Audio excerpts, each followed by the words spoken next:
Hi everyone, I'm Sarah, and today I want to share something really personal with you. This story isn't easy to tell, but I hope it helps someone out there who might be going through something similar. 2 years ago, I thought I had found my soulmate. His name was Jake, and when we first met at a coffee shop downtown, everything felt like a fairy tale. He was charming, attentive, and seemed genuinely interested in everything about me. Those first few weeks were incredible. He would text me good morning every day, bring me flowers just because, and always wanted to spend time together. I remember thinking how lucky I was to find someone who cared so much about me. My friends would joke about how attached he seemed, but I brushed it off as him just being romantic. Looking back now, I can see the red flags that I completely missed at the time. It started small. Jake would get a little upset when I made plans with my girlfriends. He'd say things like, "I just miss you so much when you're not around." Or, "Don't you want to spend time with me instead?" At first, I found it sweet that he wanted to be with me all the time. I thought it meant he really loved me. Then came the questions. Where was I going? Who would be there? What time would I be back? He always framed it as caring about my safety. And honestly, part of me liked feeling protected and wanted. But slowly, those innocent questions started feeling more like interrogations. The turning point came about 3 months into our relationship. I had planned a girls' night out for my best friend Emma's birthday. It was something we'd been planning for weeks, and I was really excited about it. When I told Jake about it, his whole demeanor changed. "You'd rather be with them than with me?" he asked, and I could see the hurt in his eyes. I had something special planned for us that night. I felt terrible. Here was this amazing guy who wanted to spend time with me, and I was choosing my friends over him. So I canceled. Emma was disappointed, but she understood, or at least she said she did. That night, Jake and I stayed in and watched movies. He was so happy and grateful that I had chosen him. He kept telling me how much he loved me and how he couldn't imagine his life without me. It felt good to make him happy. But there was this tiny voice in the back of my head that felt wrong somehow. Over the next few months, this pattern continued. Every time I had plans that didn't include Jake, he would find a way to make me feel guilty about it. He never yelled or demanded that I cancel. He was much more subtle than that. He would get quiet and sad, telling me how much he missed me and how he felt like he wasn't important to me. "I just love you so much, Sarah," he would say with those puppy dog eyes. "Sometimes I feel like you don't feel the same way about me." And every time I would reassure him, and often end up changing my plans. I started declining invitations from friends, skipping family dinners, and even missing some work events because Jake would get upset about them. My world was slowly shrinking, but I didn't realize it at the time. I thought I was just being a good girlfriend. I thought this was what love looked like. Putting your partner first, making sacrifices, showing them they were your priority. But my friends started noticing. Emma would ask why I never hung out anymore. My sister would comment on how I seemed different. My coworkers would joke about how I never joined them for happy hour anymore. Each time someone brought it up, I would defend Jake and our relationship. "He's not controlling," I would insist. "He just loves me and wants to spend time with me. Isn't that what everyone wants in a relationship?" But deep down, something was starting to feel off. I found myself walking on eggshells, constantly worried about how Jake would react to my plans or decisions. I started asking his permission for things without even realizing I was doing it. The worst part was that Jake never seemed to have the same restrictions. He would go out with his friends whenever he wanted, work late without checking in, and make plans without consulting me. When I brought this up, he would say it was different because his friends were just guys, and they weren't as close as I was with my friends. "You and your girlfriends share everything," he would explain. "I worry that you'll tell them private things about our relationship, or that they'll give you bad advice about us." It made sense at the time. I did share a lot with my friends. That's what friends do, right? But Jake made it sound like that was somehow betraying our relationship. So I started sharing less, keeping more of my thoughts and feelings to myself. As our first year together approached, I realized I felt more isolated than ever. Even though I was supposedly in this amazing, loving relationship, something had to change, but I had no idea how trapped I had actually become. By our 1-year anniversary, I had convinced myself that what Jake and I had was special. He planned this elaborate dinner at the restaurant where we had our first date. And he kept talking about our future together. But even during that romantic evening, I felt this underlying tension that I couldn't quite shake. "I can't believe it's been a whole year," Jake said, reaching across the table to hold my hand. "You've made me the happiest man alive, Sarah. I don't know what I'd do without you." Those words should have made me feel loved and cherished. But instead, they felt heavy, like a responsibility I wasn't sure I wanted to carry. But I pushed those feelings down and smiled, telling him I felt the same way. The real wake-up call came a few weeks later when my college roommate, Lisa, came to town for a work conference. I hadn't seen her in over a year, and I was so excited to catch up. When I told Jake about our dinner plans, his reaction was immediate. "But we always have dinner together on Wednesdays," he said, his voice taking on that familiar hurt tone. "It's our tradition." "I know, but Lisa's only in town for one night," I explained. "We can have dinner together tomorrow instead." Jake went quiet for a long moment, then sighed deeply. "I guess I just thought I was more important to you than some old college friend. But if that's what you want to do—" He trailed off, leaving the sentence hanging in the air like a guilt trip waiting to happen. I felt that familiar knot forming in my stomach, the one that appeared whenever I had to choose between Jake and literally anyone else in my life. "Maybe I could bring Lisa to dinner with us?"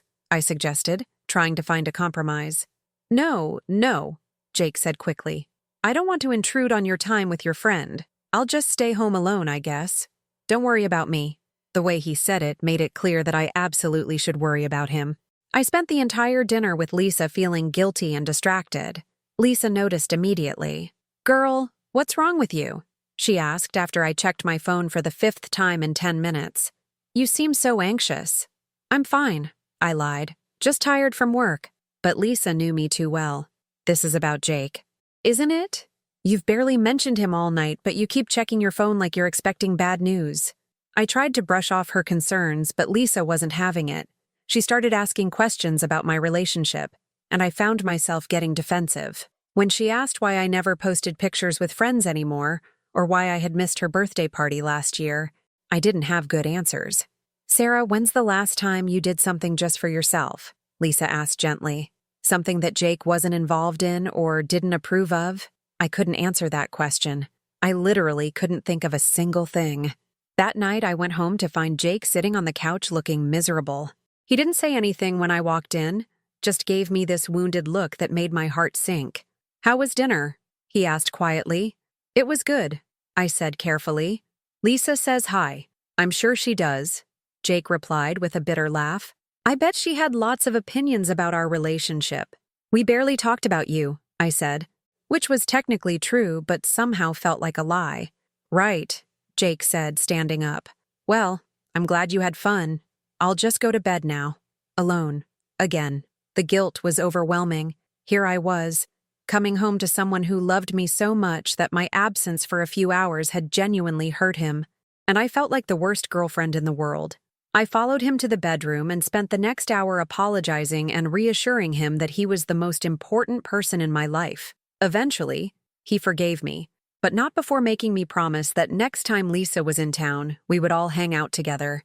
"I just want to be included in your life, Sarah," he said, holding me close. "Is that so wrong?" It wasn't wrong exactly, but something about it felt suffocating.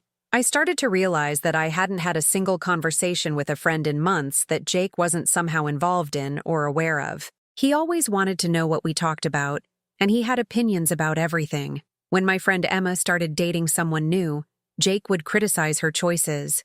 When my sister got a promotion at work, Jake would find ways to downplay her success. When my mom called to check in, Jake would hover nearby, listening to every word. "Your family doesn't really understand our relationship," he would say after I hung up. "They think they know what's best for you, but they don't see how happy we are together." Slowly but surely, Jake had positioned himself as the only person who truly understood me, truly cared about me, truly wanted what was best for me. Everyone else, according to him, had ulterior motives or didn't really know the real me. The scariest part was that I was starting to believe him. I found myself questioning my friend's advice, doubting my family's concerns, and second-guessing my own instincts about everything. Jake had become my filter for the entire world, and I didn't even realize it was happening. One evening, about 14 months into our relationship, I was getting ready to go to my company's holiday party. Jake wasn't invited. It was employees only, and I could see him getting more and more agitated as I got dressed. "You look really beautiful," he said, but his tone was flat. "I'm sure all the guys at your office will think so too. It's just a work party, Jake," I said, trying to keep my voice light. "Right, just you, looking gorgeous, surrounded by men who don't know you have a boyfriend." "They all know about you," I protested. "Do they? Because you never wear the necklace I gave you to work, and you don't have any pictures of us on your desk." I stared at him in the mirror, realizing he was right. I had stopped wearing his gifts to work and had never put up personal photos in my office, but I couldn't figure out why, and that scared me more than anything. The holiday party incident was a turning point, though I didn't realize it at the time. I ended up leaving the party early because Jake kept texting me throughout the evening. Not angry texts, but sad ones that were somehow worse. "Missing you so much right now. Wish I could be there with you. Hope you're having fun. I'm just sitting here thinking about how lucky I am to have you.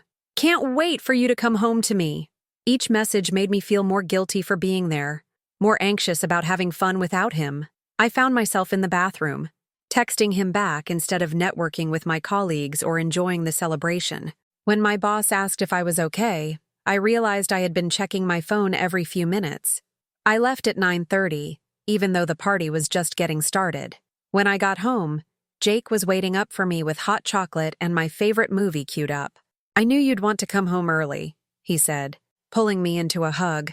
"You're not really a party person anyway. You're more comfortable here with me." The thing is, he was right.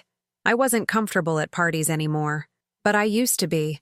I used to love work events, social gatherings, meeting new people. When had that changed? And why? Over the next few weeks, I started paying more attention to my own behavior. I noticed how I would automatically check with Jake before making any plans. I noticed how I would edit my stories when talking to friends, leaving out details that might upset him. I noticed how I had stopped expressing opinions that differed from his. The realization hit me like a truck one Tuesday morning when my coworker Jennifer asked if I wanted to grab lunch. "I should check with Jake first," I said automatically. Jennifer looked at me strangely. "Check with him about lunch? Sarah, it's just an hour." I felt my face burn with embarrassment. "I just like to keep him informed about my plans." "Okay," Jennifer said slowly, "but you don't need his permission to eat lunch, right?" The question haunted me for the rest of the day. Did I need Jake's permission? When had I started asking for it?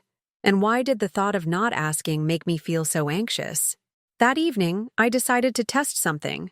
I told Jake I was going to grab coffee with Emma after work the next day. "Oh," he said, his face falling slightly. "I was hoping we could go to that new restaurant tomorrow. I made reservations." "You made reservations without asking me?" I said, surprised by my own boldness. "I wanted to surprise you," Jake said, looking hurt. "But if you'd rather hang out with Emma," there it was again, that tone that made me feel like I was choosing between him and everyone else in my life. But this time, something in me rebelled. "Actually, yes, I would rather hang out with Emma," I said. "I haven't seen her in weeks, and you didn't ask me about dinner plans." Jake's expression shifted through several emotions: surprise, hurt, anger, and then back to hurt. "I can't believe you're being so selfish, Sarah. I do nice things for you, and this is how you repay me? How is having coffee with my friend selfish?" I asked, genuinely confused. "Because you know how much I love spending time with you. You know how hard I work all day, looking forward to coming home to you. And now you're telling me that Emma is more important than our relationship." "That's not what I'm saying at all," I protested. "Isn't it? You're choosing her over me." Again, the word again hit me hard. Had I been choosing other people over Jake? Or had Jake been making me feel guilty every time I chose anyone other than him? For the first time in months, I stood my ground. "I'm going to have coffee with Emma tomorrow. We can go to dinner this weekend instead." Jake stared at me for a long moment, then nodded slowly. "Fine, if that's what you want. I guess I'll just cancel the reservations and eat alone tomorrow night." The guilt trip was so obvious that it almost made me laugh. Almost. Instead, I felt a strange sense of clarity. "You could call one of your friends," I suggested. "Or your brother. You don't have to eat alone." "It's not the same." Jake said quietly. But I understand. I'm not as important to you as I thought I was. That night, Jake barely spoke to me. He answered my questions with one-word responses and went to bed without saying goodnight. The old me would have apologized and canceled my plans with Emma. But something had shifted. The coffee date with Emma was eye-opening. For the first time in over a year, I had an uninterrupted conversation with my best friend. No texts from Jake, no guilt about being there, no rushing home early. You seem different, Emma said about halfway through our conversation. More like your old self. What do you mean? I don't know. More confident? More present? You're not checking your phone every 5 minutes or talking about what Jake thinks about everything. I realized she was right. I had been filtering everything through Jake's opinions for so long that I had forgotten what my own thoughts sounded like. Emma, I said carefully, can I ask you something? Do you think Jake is controlling? Emma set down her coffee cup and looked at me seriously. Sarah, I've been waiting for you to ask me that question for months. What do you mean? I mean, you've basically disappeared from all of our lives since you started dating him. You cancel plans constantly. You always seem anxious when you're away from him, and you've stopped doing all the things you used to love. But he's not mean to me, I said defensively. He's never yelled at me or hit me or anything like that. Honey, Emma said gently, there are lots of ways to control someone without being physically abusive. Emotional manipulation is still manipulation. That phrase, emotional manipulation, stuck with me for the rest of the week. I started researching it online, and what I found made my stomach turn. Every article I read felt like someone had been watching my relationship and writing about it. The guilt trips, the isolation from friends and family, the constant need for reassurance, the way he made me feel responsible for his emotions, the subtle criticism of everyone else in my life, the way he positioned himself as the only person who truly understood me. It was all there, laid out in black and white. I wasn't going crazy. I wasn't being overly sensitive. I was being emotionally manipulated, and I had been for over a year. The question now was, what was I going to do about it? Once I had a name for what was happening to me, I couldn't unsee it. It was like someone had turned on a light in a room I'd been stumbling around in for months. Every interaction with Jake suddenly became crystal clear. The morning after my coffee date with Emma, Jake was unusually quiet. He made breakfast without his usual cheerful chatter, and when I thanked him, he just shrugged. I figured you'd be too tired to make breakfast yourself, he said. You know, after staying out so late last night. I had been home by 8:30. Jake, it wasn't late. We just had coffee. Right. Coffee that was apparently more important than the dinner I had planned for us. There it was again. The guilt trip disguised as hurt feelings. But now I could see it for what it was. And instead of feeling guilty, I felt angry. You didn't plan dinner with me, I said calmly. You made reservations without asking me, and then got upset when I already had plans. Jake looked surprised by my response. Usually, I would have apologized by now and promised to make it up to him. I was trying to do something nice for you, he said, his voice taking on that familiar wounded tone. I appreciate that, but next time, maybe ask me first? The conversation ended there, but I could feel Jake watching me throughout the day. He seemed confused by my behavior, like he was trying to figure out what had changed. Over the next few days, I started experimenting with small acts of independence. I made plans to go to the gym without asking Jake first. I called my sister back without waiting for Jake to finish his TV show. I bought a book I wanted to read, even though Jake had made a comment about me wasting money on things you'll never finish.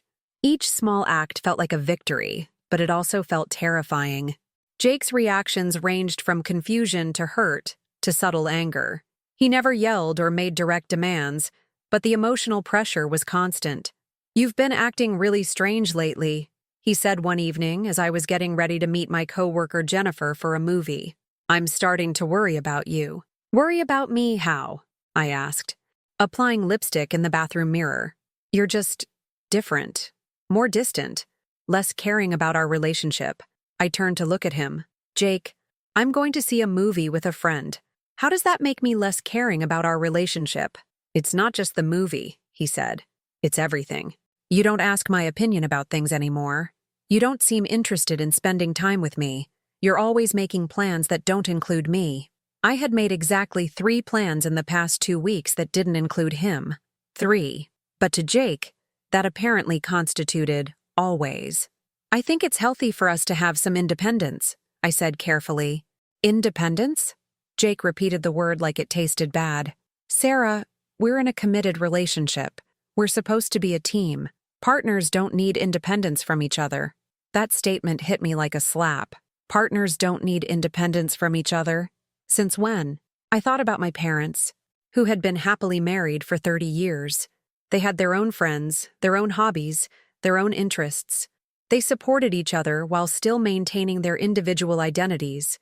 I disagree, I said, surprising myself with my directness. Jake stared at me. You disagree? Yes. I think healthy relationships require 2 whole, independent people who choose to be together, not 2 people who lose themselves in each other. I had never articulated that thought before, but as soon as I said it, I knew it was true, and I knew that somewhere along the way, I had lost myself in Jake. Wow, Jake said quietly. I can't believe you just said that to me. After everything I've done for you, everything I've sacrificed for this relationship. What have you sacrificed? I asked, genuinely curious. Jake looked taken aback by the question. I've given you all of my time, all of my attention. I've made you the center of my world. I didn't ask you to do that, I said. And I never made you the center of mine. Didn't you? Jake's voice was getting sharper now. Because it sure seemed like you were happy to be the most important thing in my life. You seemed to enjoy all the attention and love I gave you. He was right about that. I had enjoyed feeling special and wanted. But I was starting to understand that there was a difference between being loved and being possessed. I did enjoy it, I admitted. But I think we both took it too far. Too far? Jake's voice cracked slightly. Sarah, I love you. How is loving you too much taking it too far? That question haunted me as I sat through the movie with Jennifer. How do you explain to someone that their love feels suffocating? How do you tell someone that their devotion has become a prison? After the movie, Jennifer and I went for a late dinner, and I found myself opening up about my relationship for the first time in months. He says he loves me, I told her, and I believe that he does, but it doesn't feel like love anymore. It feels like ownership. That's because love isn't supposed to make you feel trapped, Jennifer said. Love is supposed to make you feel free to be yourself. When I got home that night, Jake was waiting up for me. Again, he always waited up when I went out without him, and I was starting to realize that it wasn't sweet. It was controlling. How was the movie? He asked, but his tone suggested he didn't really care about the answer. It was good, I said, sitting down next to him on the couch. Jennifer seems nice, Jake said carefully, though I noticed she's not married. So I just think single people sometimes give relationship advice that isn't appropriate for people in committed relationships. There it was. Another subtle dig at anyone in my life who wasn't Jake. I was starting to see the pattern so clearly now. Jake? I said slowly. Do you trust me? Of course I trust you, he said immediately. I don't trust other people around you. But if you trust me, then it shouldn't matter who I'm around, right? You should trust me to make good decisions and maintain appropriate boundaries. Jake was quiet for a long moment. I guess I just don't understand why you need to spend so much time with other people when you have me. And there it was, the heart of the problem. Jake didn't see me as an individual person with my own needs and desires. He saw me as an extension of himself, and any time I asserted my independence, he took it as a personal rejection. That night, lying in bed next to him, I realized that I had a choice to make. I could continue down this path of slowly reclaiming my independence and dealing with Jake's emotional manipulation every step of the way, or I could have an honest conversation about what needed to change in our relationship. But deep down, I was starting to suspect that Jake wasn't capable of the kind of change that would be necessary, and that scared me more than anything, because it meant I might have to make a much bigger choice than I was ready for. I spent the next week gathering my courage for what I knew would be the most difficult conversation of my relationship. I made a list of specific behaviors that needed to change, and I practiced what I wanted to say. I even called my sister for advice, which felt like a small rebellion in itself. Just remember, my sister told me, you can't change someone who doesn't want to change. You can only control your own actions and reactions. I chose a Saturday morning when we were both relaxed and had nowhere to be. Jake was making pancakes, one of his ways of showing love that I used to find endearing, but now felt like another form of control.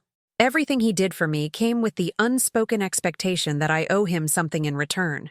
"Jake, we need to talk," I said, sitting down at the kitchen table. He immediately tensed up. "That sounds serious." "It is serious," I said, trying to keep my voice calm and steady. "I've been doing a lot of thinking about our relationship, and there are some things that need to change." Jake set down the spatula and turned to face me fully. "What kind of things?" I took a deep breath. "I need more independence. I need to be able to make plans with friends without feeling guilty about it. I need to be able to have conversations and experiences that don't revolve around you." "I don't understand," Jake said, his face already showing that familiar hurt expression. "I thought we were happy. I thought you liked spending time with me." "I do like spending time with you," I said, "but I also need to spend time with other people.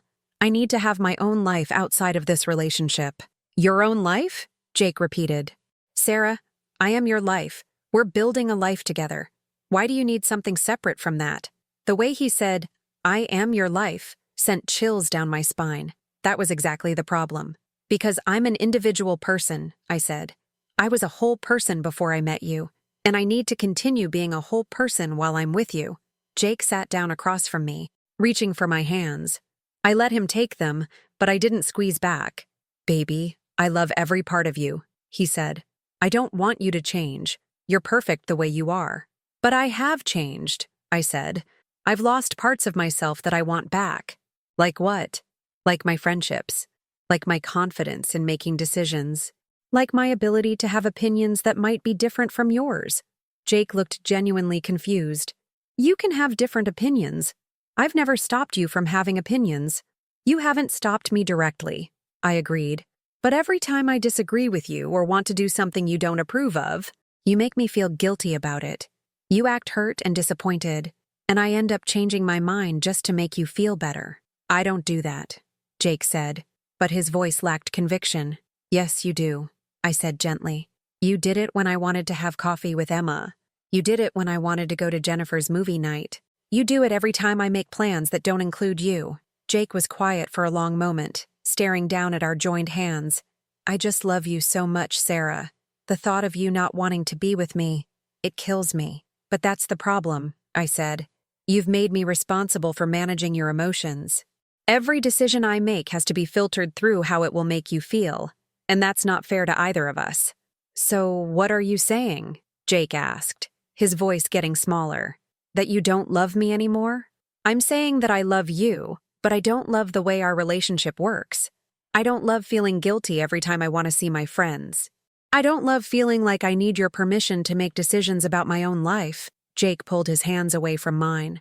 "I've never asked you to get my permission for anything." "Not directly," I said. "But you've created an environment where I feel like I have to. Where disappointing you feels worse than disappointing myself." "That's not my fault," Jake said, his tone shifting slightly. "I can't help how I feel when you choose other people over me." "But that's just it," I said. "Having coffee with a friend isn't choosing them over you. Going to a work event isn't choosing my job over you. These aren't either-or situations, but you make them feel that way." Jake stood up abruptly and started pacing around the kitchen. "So what do you want me to do? Just pretend I don't care when you'd rather be somewhere else? Pretend it doesn't hurt when you cancel our plans for other people? I want you to trust that I love you even when I'm not with you," I said. "I want you to have your own friends and interests so that you're not depending on me for all of your emotional needs." "My emotional needs?" Jake's voice was getting louder now. "Sarah, wanting to spend time with my girlfriend is not having unreasonable emotional needs. Wanting to spend all of my time with you is," I said firmly. "Expecting me to prioritize you over everyone else in my life is." Jake stopped pacing and stared at me. "I can't believe you're saying this. After everything we've built together, you're telling me that I'm too much, that I love you too much? I'm telling you that the way you express your love feels controlling," I said. "And I need that to change if we're going to continue this relationship."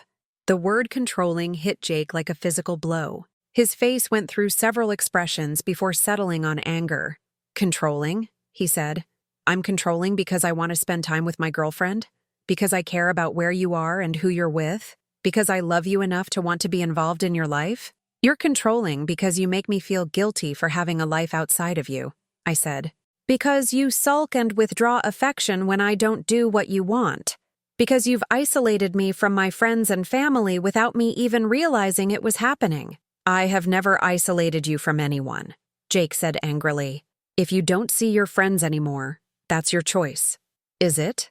Because every time I try to see them, you find a way to make me feel bad about it. That's not true. Jake, when's the last time I went out with friends without you texting me constantly or being upset when I got home? Jake opened his mouth to answer, then closed it again. He couldn't think of a time, and we both knew it. This is ridiculous, he said finally. You're making me sound like some kind of monster. I love you, Sarah. Everything I do is because I love you. I know you love me, I said, but love shouldn't feel like a cage. The silence that followed was deafening. Jake sat back down, his head in his hands. So, what happens now? He asked quietly. Now we figure out if you're willing to work on changing these patterns, I said. Because I can't continue in a relationship that makes me feel like I'm losing myself. Jake looked up at me with tears in his eyes. And if I can't change? If this is just who I am? I had been dreading this question, but I knew I had to be honest. Then we'll have to seriously consider whether this relationship is right for either of us. The look on Jake's face broke my heart, but for the first time in months, I didn't rush to comfort him or take back my words. This was too important. My happiness and my sense of self were too important. I need some time to think, Jake said finally. Okay, I said. Take all the time you need. But even as I said it, I was starting to realize that I already knew what his answer would be, and I was starting to prepare myself for what that might mean. Jake's time to think lasted 3 days, during which he barely spoke to me. He wasn't giving me the silent treatment exactly, but his responses were short and cold. I could feel him watching me, waiting for me to crack and apologize for asking him to change. The old me probably would have cracked. The old me would have convinced myself that I was being unreasonable, that I should be grateful for someone who loved me so much. But I had tasted freedom during those few weeks of standing up for myself, and I couldn't go back to feeling trapped. On Wednesday evening, Jake finally broke his silence. I've been thinking about what you said, he began, sitting down on the couch next to me. And I think you're right about some things. My heart jumped with hope. Maybe this could work. Maybe we could find a way to fix this. I have been a little protective of our relationship, Jake continued. And maybe I haven't been as supportive of your friendships as I could have been. Okay, I said carefully, waiting for more.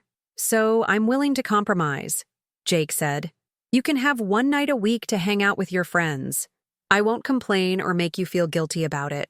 I stared at him, waiting for him to continue. When he didn't, I realized that was his entire offer. 1 night a week? I repeated. Yes. Fridays would probably work best for me. That way it doesn't interfere with our weekend plans or our weeknight routine. The fact that he was scheduling my independence around his convenience told me everything I needed to know. He still didn't understand what the problem was. Jake, I said slowly, I don't need your permission to see my friends, and I don't need you to schedule when I'm allowed to have a social life. His face fell. I thought I was being reasonable. I thought this was what you wanted. What I want is to not feel guilty when I make plans with other people. What I want is to not have to manage your emotions every time I do something that doesn't include you. But relationships require compromise, Jake said. I'm compromising by giving you 1 night a week. You're not giving me anything, I said, feeling my patience finally snap. My friendships aren't yours to give or take away. My social life isn't something you get to control or schedule. Jake's expression hardened. Fine. Then what do you want from me? Do you want me to just pretend I don't care when you're out with other people? Do you want me to be happy when you choose them over me? I want you to have your own life, I said. I want you to have friends and hobbies and interests that don't revolve around me. I want you to be a whole person who doesn't need me to be with you every second to feel secure. That's not who I am, Jake said quietly. Those 5 words hit me like a revelation. That's not who I am. He wasn't saying he couldn't change, or that he didn't want to change. He was saying that this was fundamentally who he was as a person. Then we have a problem, I said. Jake looked at me for a long moment, and I could see the exact moment when he realized I was serious, that I wasn't going to back down or compromise my needs to make him comfortable. You're really going to throw away everything we have because I love you too much, he asked. I'm not throwing anything away, I said. I'm trying to save myself. From what? From someone who adores you? From someone who would do anything for you? From losing who I am, I said. Jake, I don't even recognize myself anymore. I don't have opinions that aren't yours. I don't have friends that you haven't driven away. I don't have interests that you haven't criticized or dismissed. That's not true, Jake protested, but his voice lacked conviction. When's the last time I read a book you didn't recommend? When's the last time I watched a movie you didn't want to see? When's the last time I had a conversation with someone that you weren't part of or didn't hear about later? Jake couldn't answer any of those questions. And we both knew it. I need to end this, I said, the words coming out before I could stop them. What? Jake's face went white.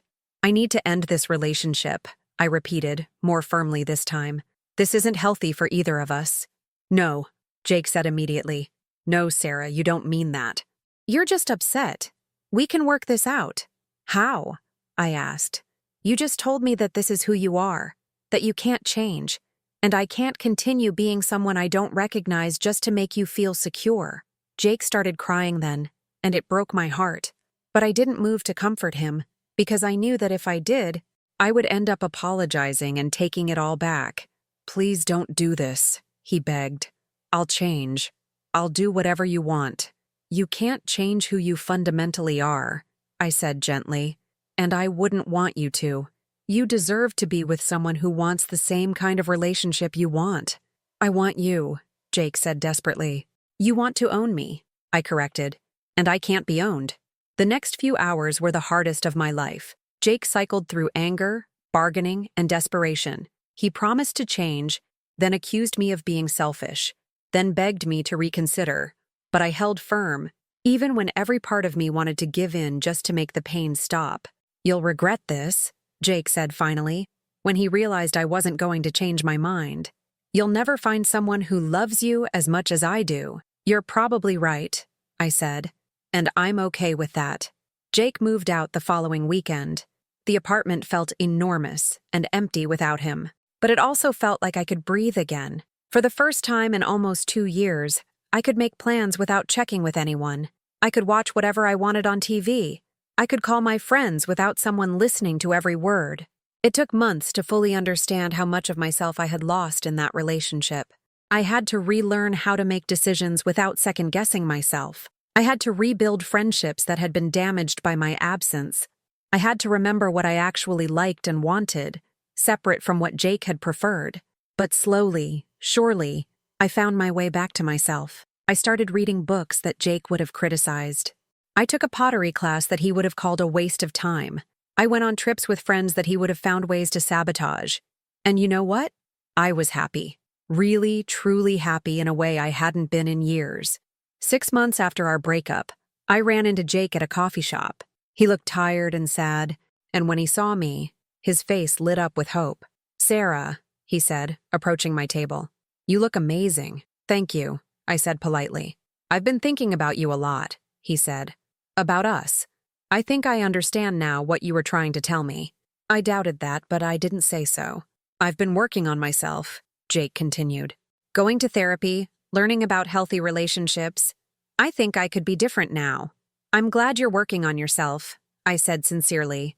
That's really important. So maybe we could try again? Jake asked hopefully. Start fresh? I looked at this man who had once been the center of my world, who had loved me so intensely that it nearly suffocated me, and I felt nothing. No anger, no longing, no regret. Just a kind of peaceful indifference. I'm happy for you, Jake, I said, but I'm not interested in trying again. I'm in a really good place in my life right now. I could see the disappointment in his eyes. But for the first time, I didn't feel responsible for managing his emotions. Are you seeing someone else? He asked. Actually, yes, I said, but that's not why I'm not interested in getting back together. Then why? I thought about how to explain it in a way he might understand. Because I learned that I don't need someone to love me so much that they can't imagine life without me. I need someone who loves me enough to want me to be happy, even if that happiness doesn't always include them. Jake nodded slowly, though I wasn't sure he really understood. I hope you find that, he said quietly. I already have, I said, smiling. I found it in myself. As I walked away from that coffee shop, I felt lighter than I had in years. I had broken free from the invisible chains that had bound me, and I had learned the most important lesson of my life, that real love doesn't require you to lose yourself. Real love helps you become more yourself than you ever thought possible, and that's a lesson I'll carry with me forever. If you enjoyed this story, please subscribe to our channel for notifications about upcoming videos. Leave a like and comment on this video so we can improve our future content. Thank you for staying until the end.